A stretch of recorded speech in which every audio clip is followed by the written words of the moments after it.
Keep yourself in the loop of everything football on the Golden State Media Concepts Football Podcast. The latest news on and off the field, be it college football, Big Ten, SEC, Big 12, Pac-12, ACC to the NFL. We've got you covered. Listen to the Golden State Media Concepts Football Podcast.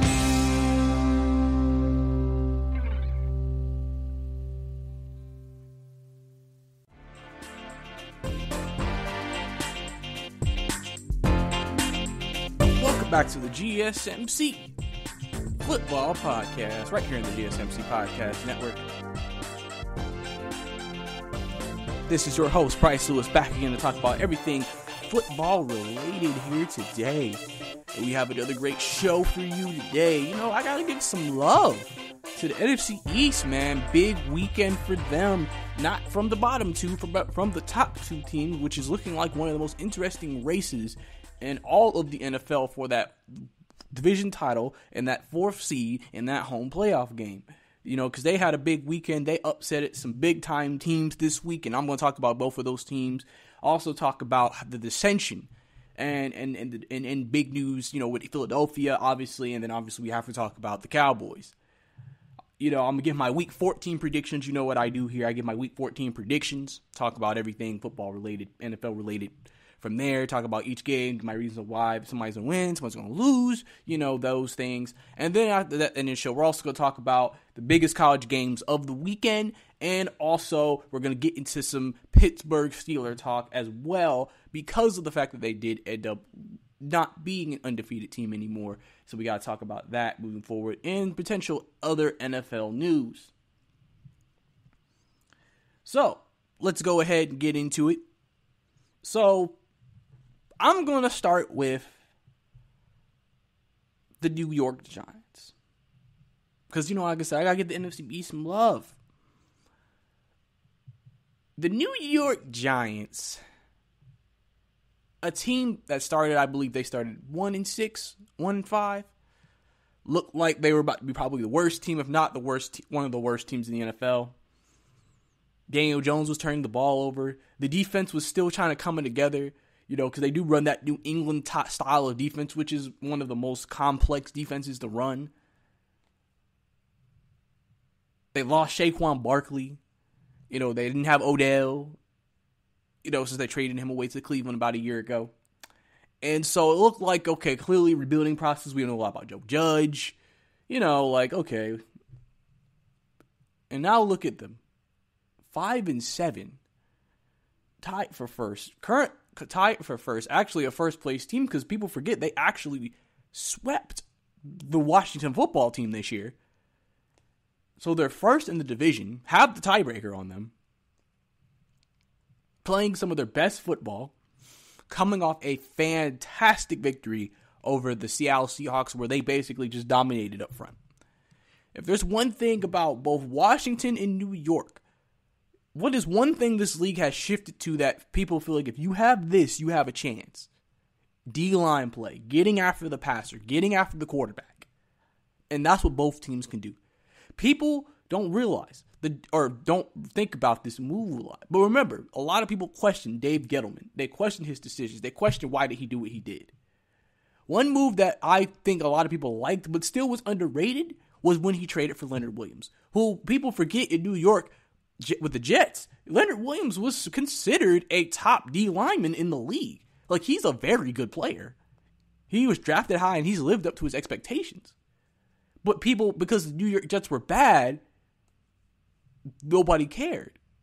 Because remember, the Jets, during the times of all these years, they always had D lines. They had Muhammad Wilkinson. They had Leonard Williams. They had a lot of talent up front. The issue was they didn't have much of anything else, but New York Jets those years usually had decent defenses. They just offensively were struggling because their D-line was good.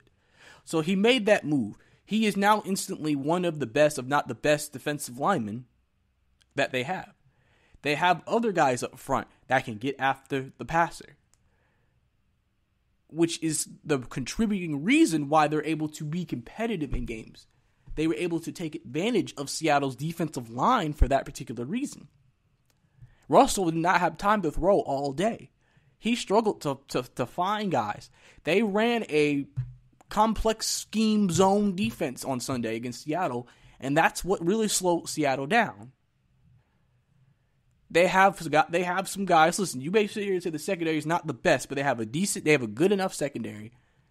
Jabril Peppers, Bradbury, those guys. They got talent. They just needed, obviously, I feel like with the COVID thing, not getting a lot of time running that New England style of defense, it was going to take some games for them to really get it down, but they have defensive talent.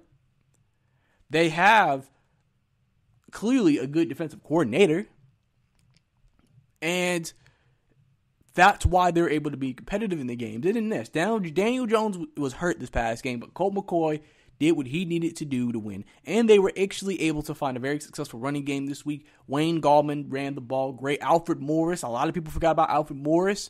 He turned back the hands of time too. They found a running back duo that is capable while Saquon is out for the year. Daniel Jones is looked to be, based off what Joe Judge has said, looks like he is optimistic that he'll be able to play Sunday. And like I said, Daniel Jones before that hadn't turned the ball over in the 2 previous games he played, which was one of the things that was plaguing him. It was he turned the ball over too much. So the Giants have gotten better week after week to a point where now they're a team that, listen, I know it still may seem like a stretch, but depending on the matchup, they may be able to beat a playoff team that has a way better record than them. Because remember, they're going to play the 5th seed. That means they're playing the highest rated wild card by record team. Which I mean, you would think, okay, probably going to be a pretty decent team, especially with maybe somebody like the Rams potentially. They could play Seattle again.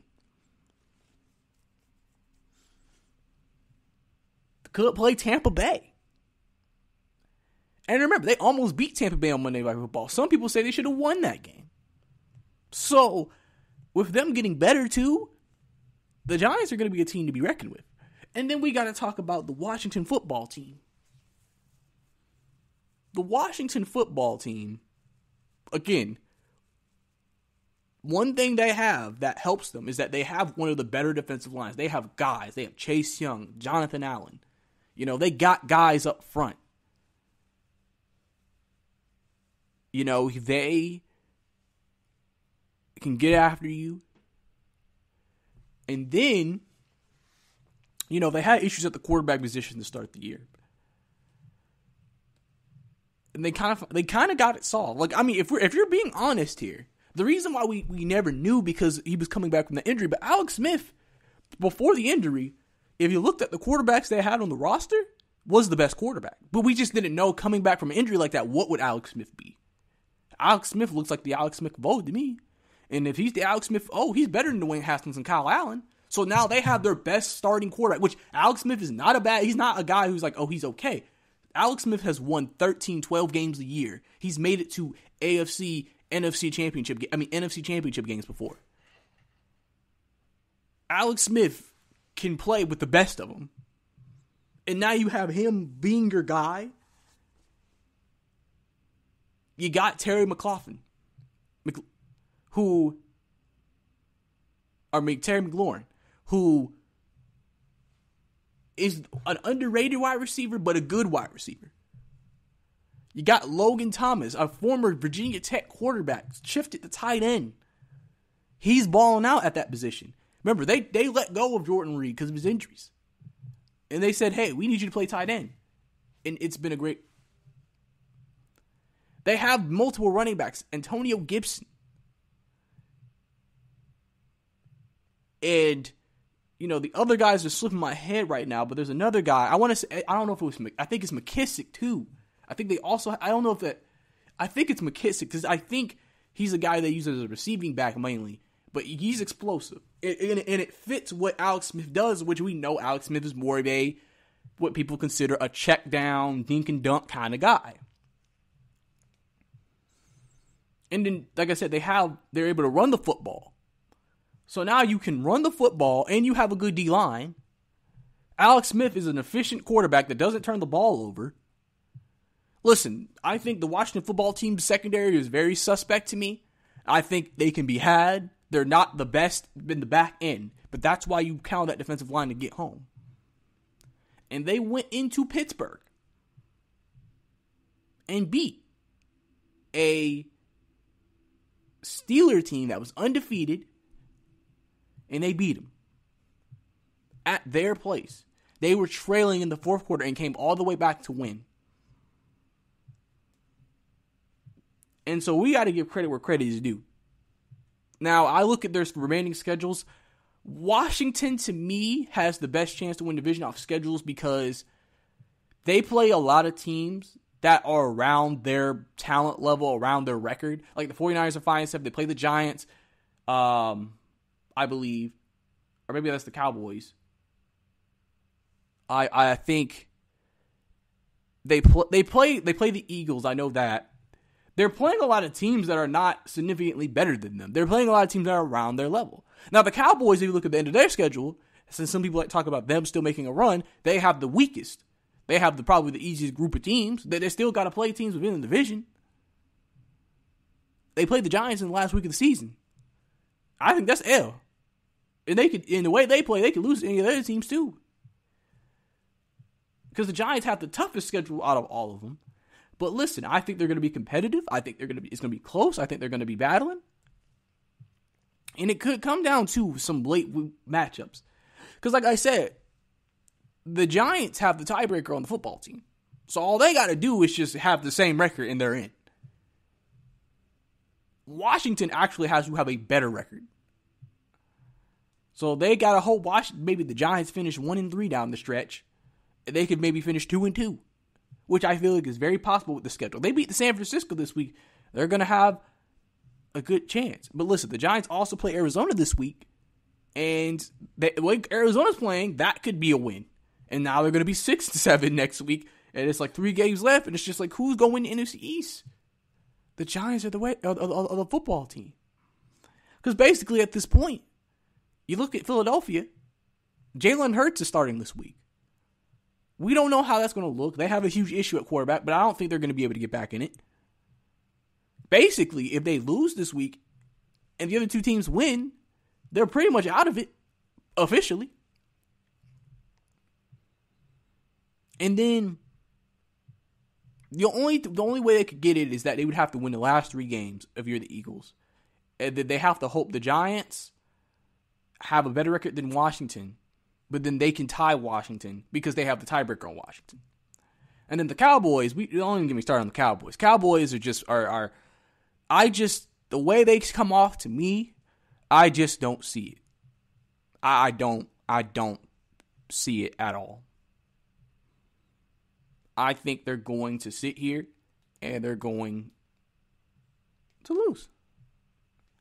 And so the NFC East to me is a 2-team race. The other 2 teams have fallen off.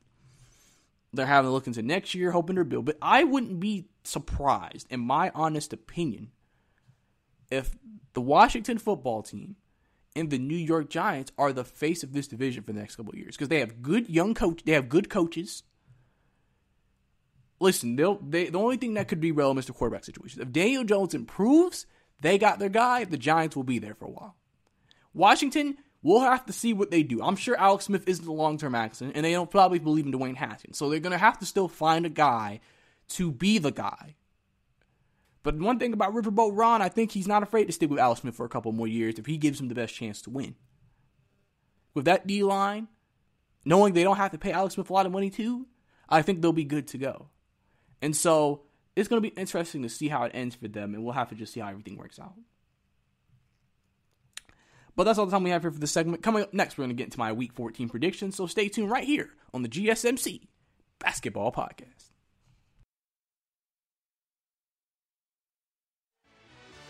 Are you looking for help for your fantasy football team? Check out the GSMC Fantasy Football Podcast. Get today's best advice on who to start, who to sit, even who you should draft. From sleeper picks to red-hot lineups, they got it all covered for you. That's gsmcpodcast.com/fantasy-football-podcast. We'll cover traditional leagues, dynasty, PPR, even IDP leagues. When you need fantasy help, there's just one show to hit up. Don't forget to like them on Facebook and follow them on Twitter. Visit gsmcpodcast.com for more info.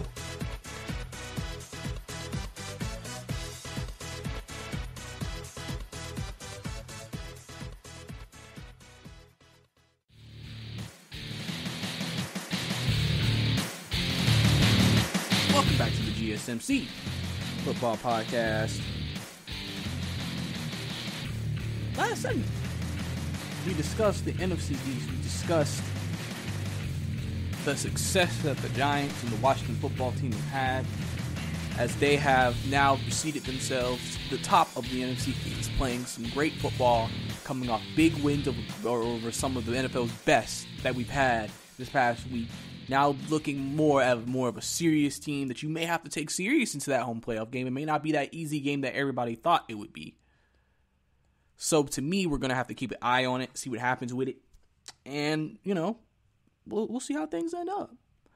But before I get into my Week 14 predictions, I would like to remind you guys, please don't forget to follow us at GSMC. On Twitter at GSMC_football. It is GSMC_football. Follow us there, interact with us, talk about everything related in the entire spectrum of football. We love interacting and talking to you guys, so don't forget to check that out. But now we're going to get into my Week 14 predictions. Starting with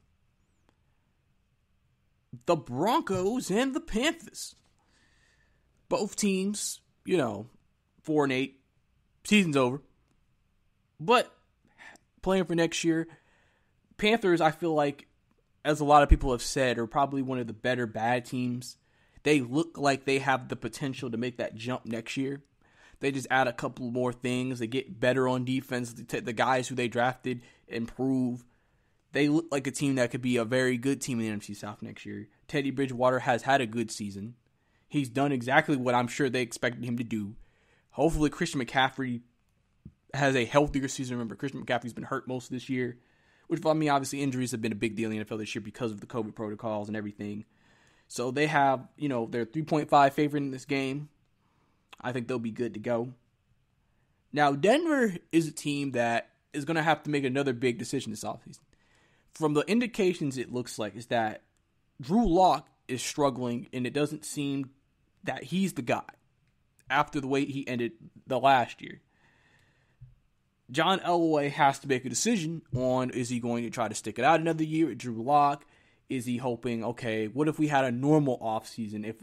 If they're able to do that, would he be better? But from what you're seeing is that he's making a lot of mistakes. Some people feel like he's kind of being like Baker Mayfield, kind of thinks he's better than what he was, isn't humble, thinks he can make all the throws, and now he's putting unnecessary throws out there, getting picked off and costing his team.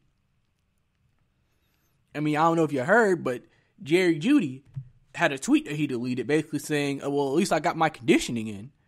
So clearly that could be a shot at him. But in this game, I think the Panthers right now are playing better. I think Denver obviously has a defense that's going to keep them in the game. Their defense has been still good, really, without Von Miller the entire year and all the injuries they've had. Jarrell Casey. They have still been very good, competitive, and they've played well. It's just more about the offense struggling. And so I think this is going to be a close game. But I think the Panthers are going to be able to make enough plays late to win the game. And I think they're going to beat Denver this week. In the next game, we have Giants and Cardinals. Obviously, I just came off a segment talking about how great the Giants have been. And now, listen. The key to this game, to me, is Kyler Murray. He has not been himself since injuring his AC joint. They don't run the ball with him anymore. That Patriot game was the first game that kind of made me realize that, because Just the way they played. They play conservative now to me. They play like they're scared to put Kyler in harm's way. And if he's really that hurt, then I mean, maybe you shouldn't play him. To me, because what's the point of limiting your offense where you can't even use the threat of the Kyler Murray run because you're scared he's going to injure his shoulder worse? Then, he doesn't seem like he has the same zip, the same explosive. I feel like a lot of throws are short for him. It just feels like he can't be Kyler Murray that we saw at the beginning of the year. And that is what's affecting them.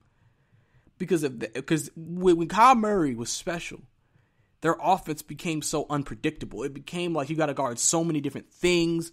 Like, it was hard to keep the Cardinals down. Even if they struggled early, they could bounce back late and still put up 20, 25 in the second half.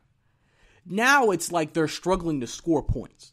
Kyler is struggling to score points. He's struggling to be himself.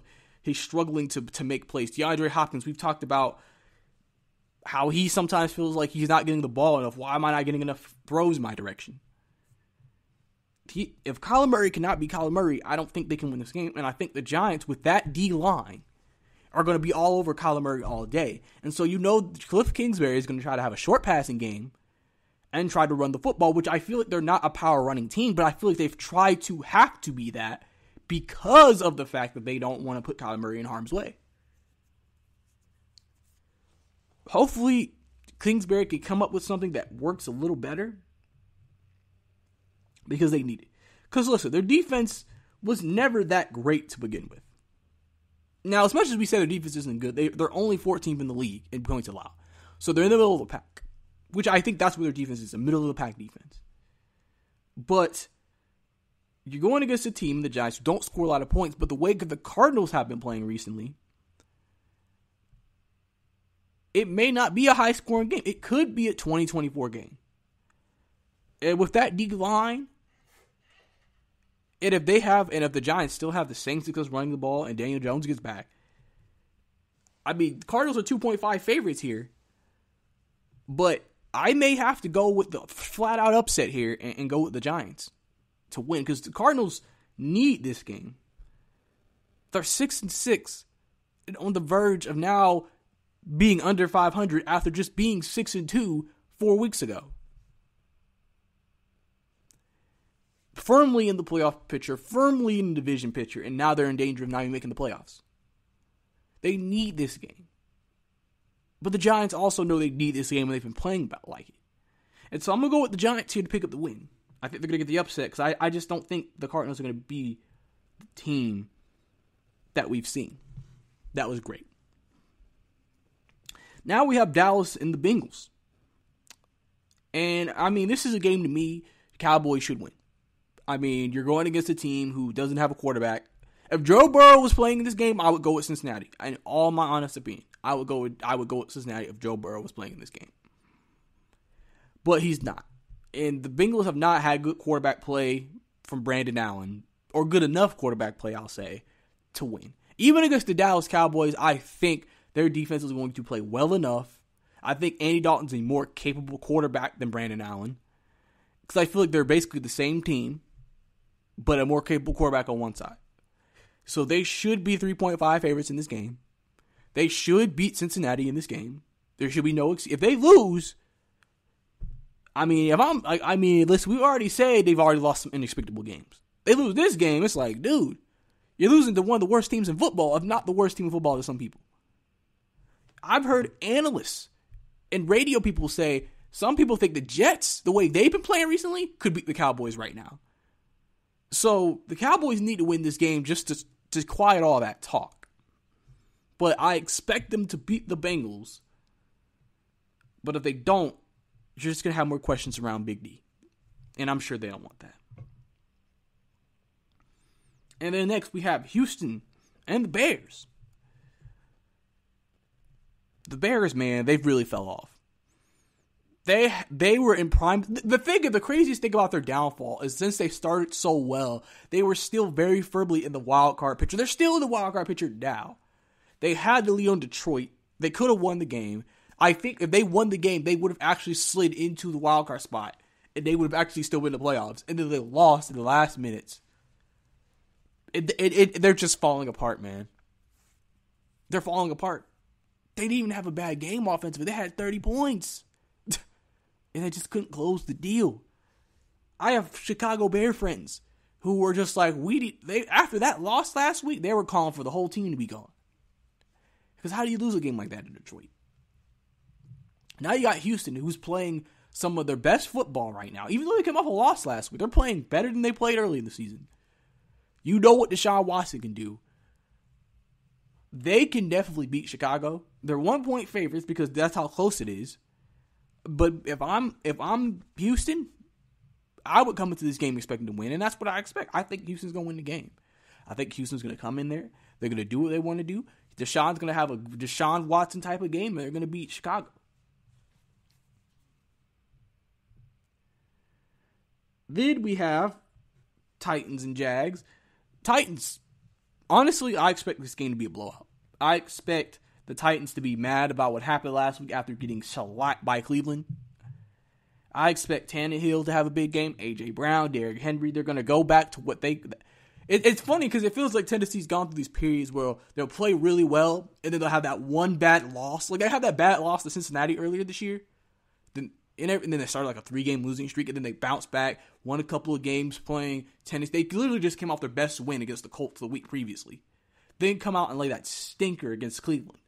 Now you got the Jags coming to town. I think this is going to be another bounce-back game. And what this might raise the question of with Tennessee is Tennessee consistent enough? Because it seems like a lot of their issues are dealing with inconsistency. But I think they'll be able to come out and beat the Jags this week. And then, the big game of the 1 o'clock games. We got the Kansas City Chiefs and the Miami Dolphins. Chiefs are 7-point favorites. Chiefs are 11-1. Offensively, we know how great they are. They make plays defensively. But Miami is a team that a lot of people look at as a dark horse. You have the young quarterback in Tua, who has played well for what they've asked him to do. You have Brian Flores, a guy who people feel like Coach of the Year candidate, has really gotten this team turned around. Defensively, one of the best defenses in the league. Only allowing 17.7 points a game, basically 18 points a game.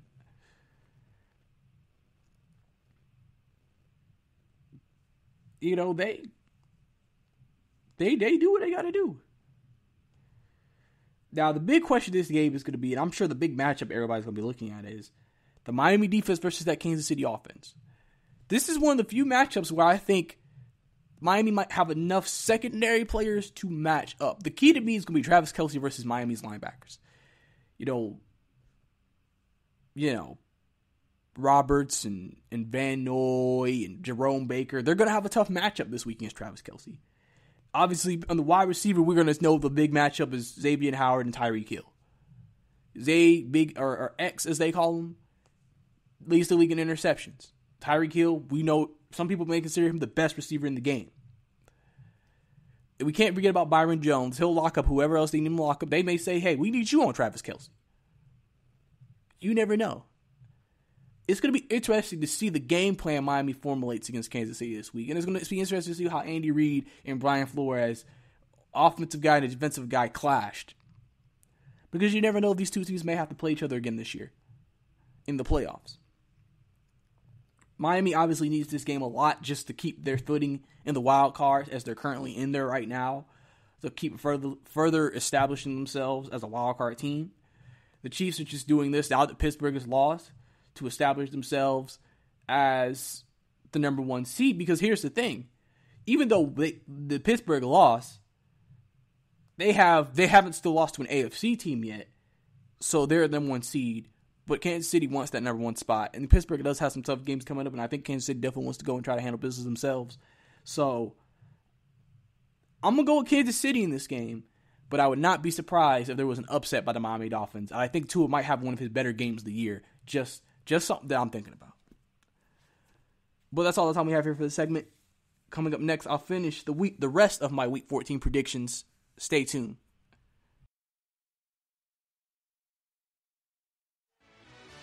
Check out the show that's built on the MMA. From the UFC to extreme cage fighting, they got the fights covered. Check out the GSMC MMA podcast. Get the latest news on past or upcoming fights. Join us as we talk to and about some of the biggest names in the MMA, past, present, and future. When it's the fight game, there's just one show to check out. GSMCpodcast.com/MMA-podcast. Don't forget to like them on Facebook and follow them on Twitter. Visit GSMCpodcast.com for more info.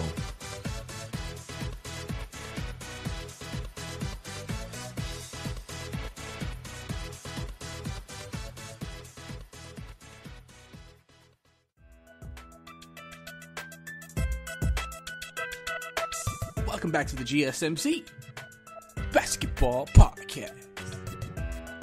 Last segment, I started my Week 14 predictions on all the games. This segment, I'll continue my Week 14 predictions and the rest of the games. But before we get into that, just want to give a quick reminder, whatever platform you're listening to us on, the GSMC Football Podcast, definitely appreciate it. Don't forget to leave a review or subscribe to continue to get more of this great content here on the GSMC Podcast Network. But, alright, let's get back into it. So next, we have the Minnesota Vikings and the Tampa Bay Buccaneers. A very sneaky good game this week. Tampa Bay coming off a late bye week. 7-5, lost a couple of games going into it, needing a real big bounce back game.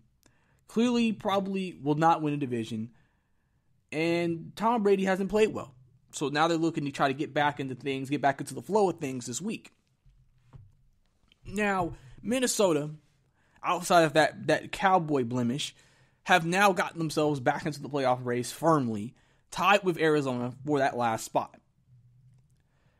So they're in a position where they have made a dramatic change after starting the season off the way they did. Dalvin Cook has been Calvin Cook. Kirk Cousins has played very well. Justin Jefferson has played absolutely fantastic. A godsend. Trading Stephon Diggs, people thought may have really cost them. But they did it because they didn't want to pay him. And that's okay. As much as we sometimes criticize teams, that's okay as long as you have a plan to replace him. And they had a plan. They had a receiver they liked. They got him, and now he's just as productive. You still got Adam Thielen. Defense is playing better. Now, obviously not the Minnesota defense from the past few years, but Mike Zimmer's the defensive guy. He was going to get that defensive right eventually. And now this is a matchup where it could go either way. Now, I am surprised that they're giving Tampa Bay 6.5 points in this game. I would have expected this maybe be a low 5, but they're clearly confident that Tampa Bay is going to come out coming off a bye with Bruce Arians and think they're going to come out here and wipe the floor with Minnesota. But I would not be surprised if this game is close. And honestly, I'm going to be bold, and I'm going to go take the upset. I think Minnesota's going to win this ball game. And Tampa Bay will continue to fall, and everybody's going to be like, what is going on? Tampa Bay's falling apart. So, I'm going to go take Minnesota Vikings to continue their success. Then we get into Colts and Raiders.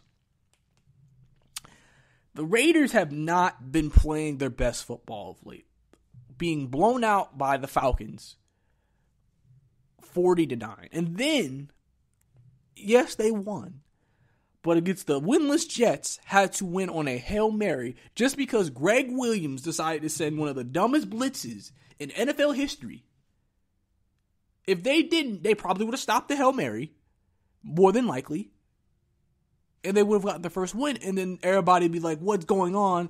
Las Vegas just got blown out, and then they lost to the lowly Jets. Colts, they bounced back after their loss to Tennessee. The Colts are a team that they may have a bad performance here and there, but they bounce back. They're still a good team. So in this game, the 3-point favorites, I would take that 3. I think the Colts are going to win the game because to me, the Raiders have not been playing good football. Josh Jacobs is hurt as well. We don't even know if he's going to play this week. It looks unlikely right now, but we don't know. And I just think the Colts, they're going to do what they've been doing. They're going to run it with their 3 running backs, Jonathan Taylor, Nick Hines, and them. They're going to go out there. Phil Rivers is going to make some key timely throws, and I think there's going to be enough to win. And I think their defense is going to definitely be an interesting matchup against the receivers. Because the one thing that they can say came out of the Jets game from last week is that Derek Carr had a big game. It wasn't Derek Carr that was why they lost that game. They just didn't have much of a running game. So we'll have to see if they don't have Josh Jacobs again this week, how they respond, how they are in this week's game. But I think I'm going with the Colts to win. Then you have the 0-12 Jets going up to Seattle to face Seattle. And let's be honest here. I think this is going to be a wash. I think Seattle coming off the game they came off of, they're going to be looking to really bounce back this week. Good teams, to me, bounce back from games like that. Especially, it does help that you're playing a Jets team that has played better. But I don't think they're going to be able to take advantage of the Seattle Seahawks offensive line like the Giants were. And I think that this could be a big DK Metcalf game. To me, this could be a very big DK Metcalf game. Clearly, we know Seattle, hopefully, running backs, they get a running game established. I think this Jets game is a good game for them to try to establish what they want to be. To establish what they're trying to be and to get them where they're comfortable, to me. I think that's what they're going to try to aim for. That's what they're going to try to do. So I think that overall, they should be in a good place and they should be good to go. As they should. I mean, listen, they're a team, like I said, Jets coming in here, they're 13.5 underdogs for a reason. Offensively, they're at best. Defensively, they're a mess. Now we don't even know how the defense is going to look with a new defensive coordinator. I don't think Seattle's going to have 2 shockers in a row. But definitely think that Seattle's going to come out with a win here and be able to, just continue to do what they got to do. Because, they got to win this game. Right now, they're not even winning the division right now. The Rams are. So, they know they need this game. They can't afford to have any type of blemishes. So,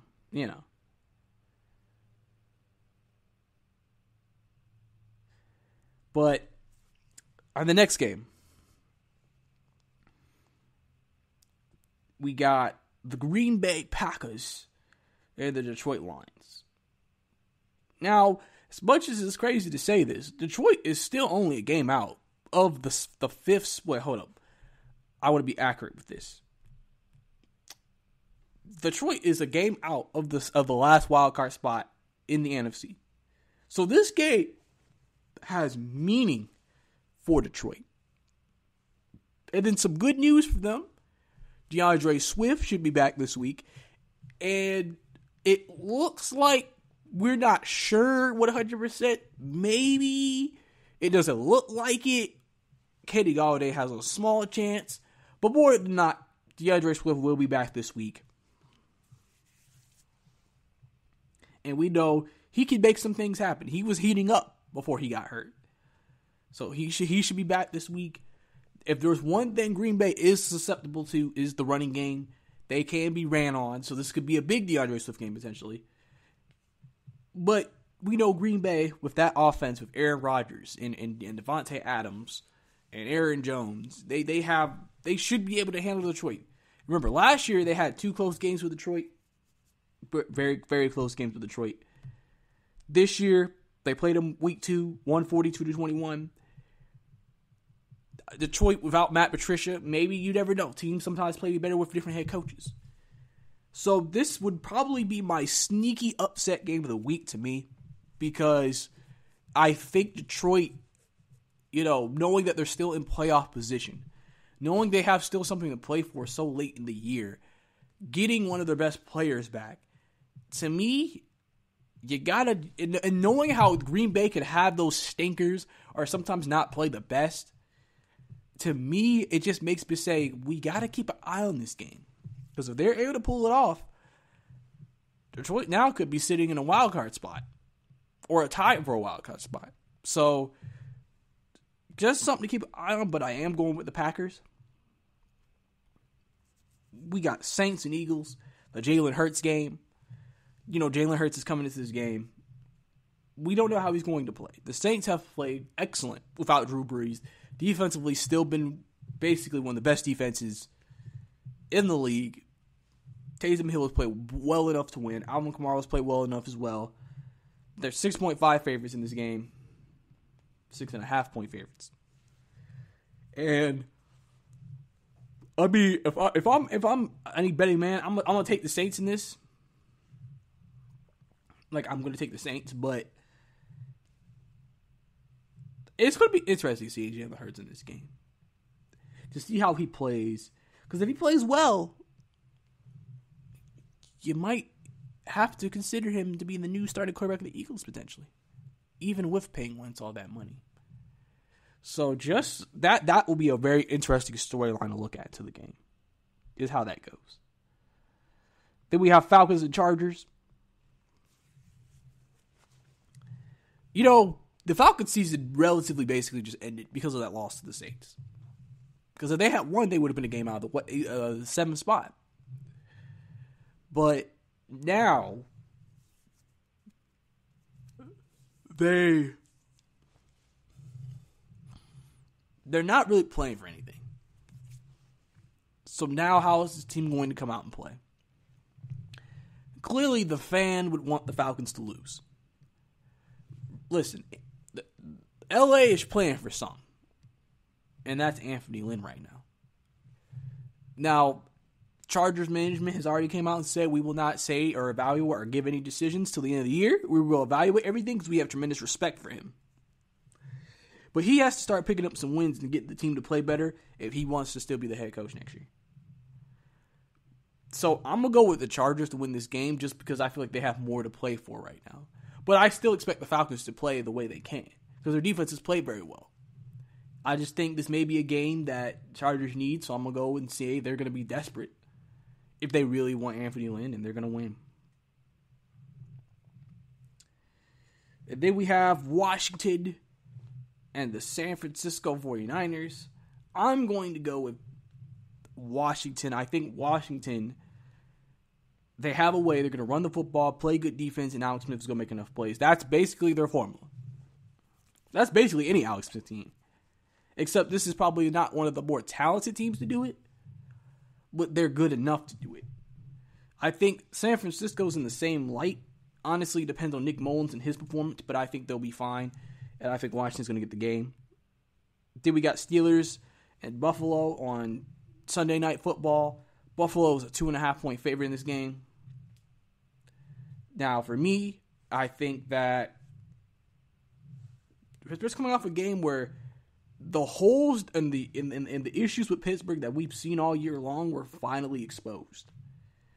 And so now we have to see how they respond after taking their first loss on a short week against a very hot Buffalo team again. Josh Allen playing some of his best football, because we saw what he did to San Francisco on Monday Night Football, which is still a good defense.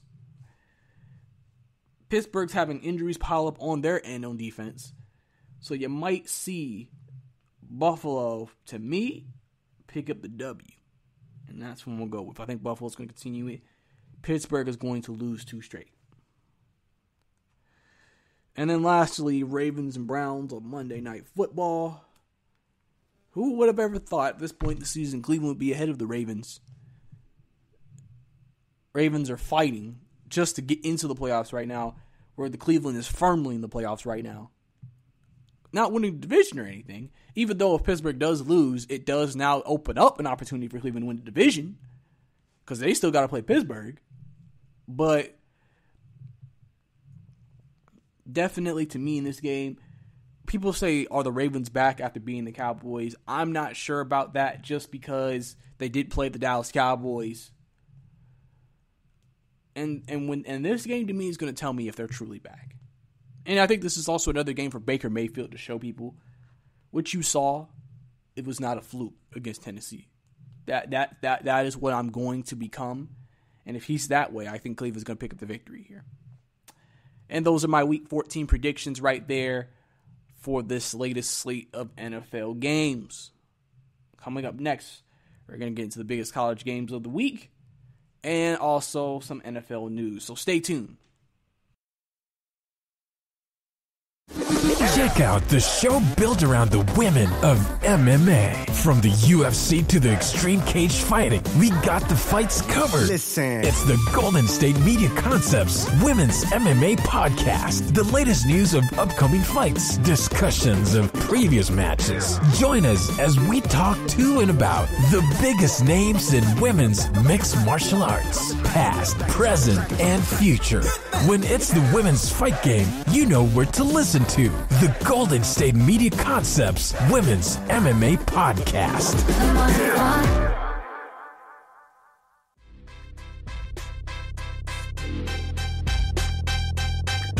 Welcome back to the GSMC Football Podcast.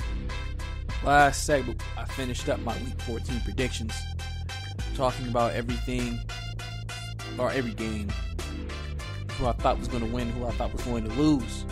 So that's what we discussed last segment. Now you know we do this segment, get into the biggest college games, in my opinion, of the week, and then talk about some NFL news or any other existential college news if there is something to be talked about. But before we do that, I'll give one more reminder to you guys to follow us on Twitter at GSMC _basketball. That is Twitter at GSMC _basketball. So let's get into it. First big game of the week, just because it's a top 25 matchup. It's the Dogs of Georgia versus the Tigers of Missouri. Missouri just cracked 25 in the latest ranking. So can be an impressive win for Georgia. Offense has looked better with JT Daniels behind center. Looking to continue his growth as Georgia continues to try to get maybe into a top bowl game. Missouri has played better, which is the reason why they're here. But if you look at the game, I'm sure Georgia's a 13-point favorite for a reason. And I expect them to be able to come out with a victory, 12 o'clock, and go to 7-2 on the year. And then we have Oklahoma and West Virginia. This is big in terms of potential Big 12 championship race standings. If they win this game, I believe this clinches them a spot in the Big 12 championship game. So it's very important for them to win. Oklahoma has played much better football ever since starting off the season 1-2. If this was a normal year, would they maybe have more of a case to potentially try to make it into the playoff? Where you know with the 2 losses and them not playing all the games makes it a very uphill climb. But West Virginia is a team that you have to take seriously, a team that can play, and so but I do expect Oklahoma and Rattler to come out on top as 14-point favorites and win the game. Then we have Coastal Carolina and Troy. The only reason I'm talking about this game is to give love to Coastal Carolina. Big victory last week over BYU. Didn't really move them up as much as they thought. Obviously, the committee may look at BYU as not that good. I mean, it was a good win, but it wasn't a win that overly impressed them because, of course, Carolina has the same issues as BYU. Have not really had a good schedule, even though they've technically beaten 2 AP 25 teams. Look at it go 11-0, which is Coastal Carolina. Maybe, potentially, if there's a chance to get another ranked team on the schedule, that is something they would try to visit, try to improve their schedule, and see if they can make that one last game push to maybe get into the conversation. But obviously also to try to get that top-tier bowl game for a group of 5 school as well. So if that's something that also is a motivation for them to play for.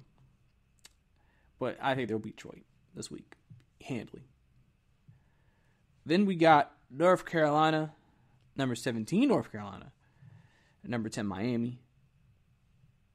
Outside of Miami's blemish to Clemson, they've pretty much played well most of the year. North Carolina was a team that people had high expectations for, but lost 3 games this year. They played more than Miami, as they played 10. Miami only played 9. But, was not able to reach the same expectations or the same level of success. And so that contributes to why they are where they are. I expect this to be a really good game, though. I think Miami is going to win the game. It's going to be close, though. And this is also good. This also can help be an impressive victory for Miami to have a team like North Carolina. Obviously, they probably would have hoped North Carolina was a better team coming up to this point. But this could be an impressive win for them. And definitely put them in a good spot to just remain successful. Then we have LSU Florida. This is a big game to me because of the fact that if Florida wins this game, which they've already clinched the SEC championship game, they just need this game for playoff purposes. Because next week, if they beat Alabama and they take care of LSU this week, I think everybody and they mama know you got to put Florida in there. Because they beat Alabama. Like I said, it'll create some interesting questions at the top. With Alabama being a one-loss team, Florida being a one-loss team. Let's say Texas A&M finishes as a one-loss team. Notre Dame, if they lose to Clemson, they're a one-loss team, and they've beaten Clemson already. It'll be interesting out of those 5 teams who the committee will say is the top 4. I've always stated that I feel like they're going to keep Alabama in there. They're going to have to put Florida in there just because they beat Alabama. And the question, and I feel like if Ohio State stays undefeated, they're going to put Ohio State in there. So now your question is Texas A&M, Notre Dame.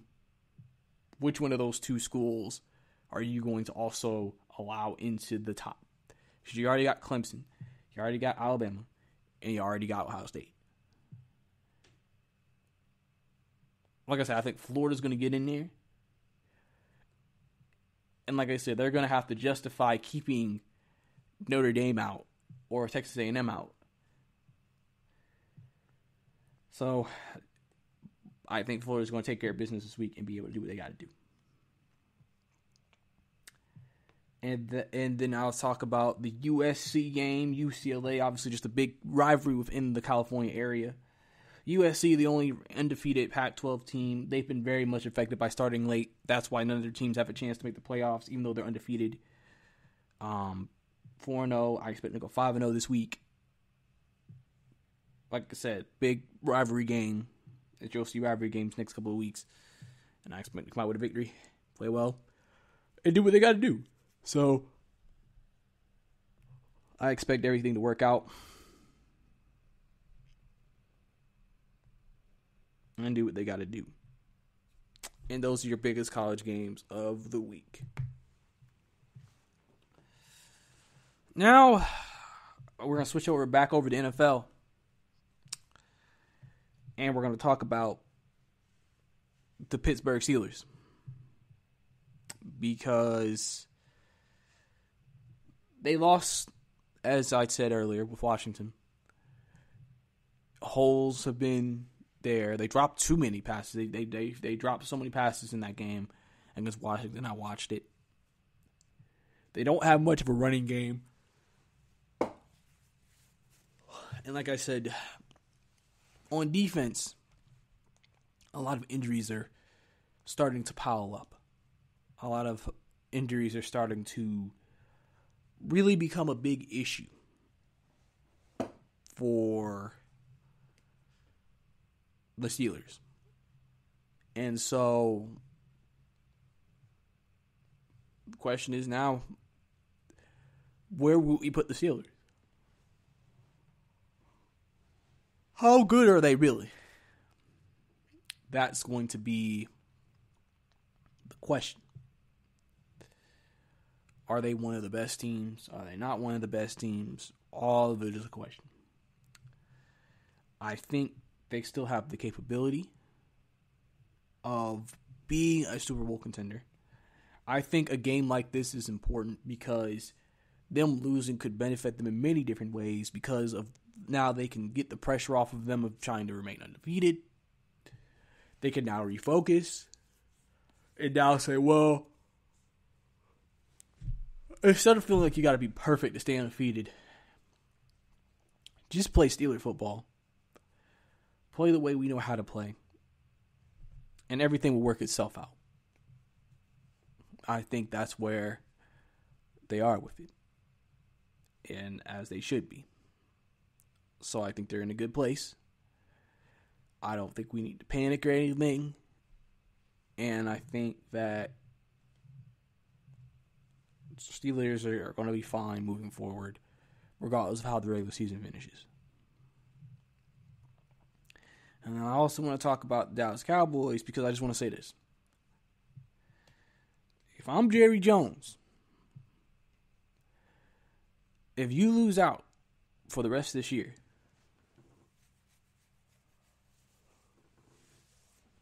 I think that you have to consider blowing it up, changing the coaching staff again.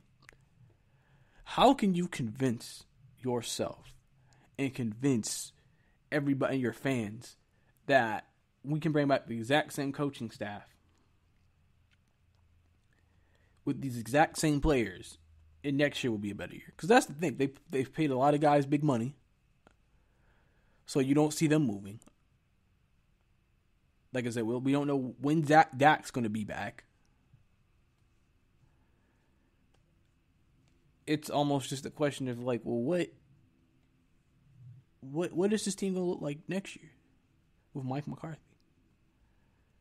That's going to be the big question.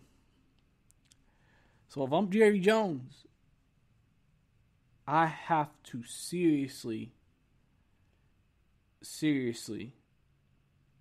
consider moving off of Mike McCarthy and this coaching staff. Maybe he might do a thing where he says, listen, Mike, I want to keep you, but you got to make changes to the staff and try that route. But I also just feel like these players don't believe in this coaching staff. They don't believe in Mike McCarthy.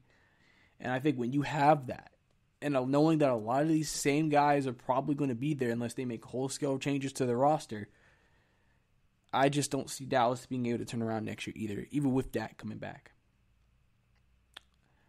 Unless they use the assets they have and try to do something with that to help create or help solve the issues that they do have on the team. But I think I'm ending the podcast a little bit early today. Thank you for listening to the GSMC Football Podcast. Thank you for tuning in. Don't forget to listen to our other amazing podcasts here at the GSMC Podcast Network. It is your host, Brice Lewis, saying, have a good day. You've been listening to the Golden State Media Concepts Football Podcast, part of the Golden State Media Concepts Podcast Network. You can find this show and others like it at www.gsmcpodcast.com. Download our podcast on iTunes, Stitcher, SoundCloud, and Google Play. Just type in GSMC to find all the shows from the Golden State Media Concepts Podcast Network, from movies to music, from sports to entertainment, and even weird news. You can also follow us on Twitter and on Facebook. Thank you, and we hope you have enjoyed today's program.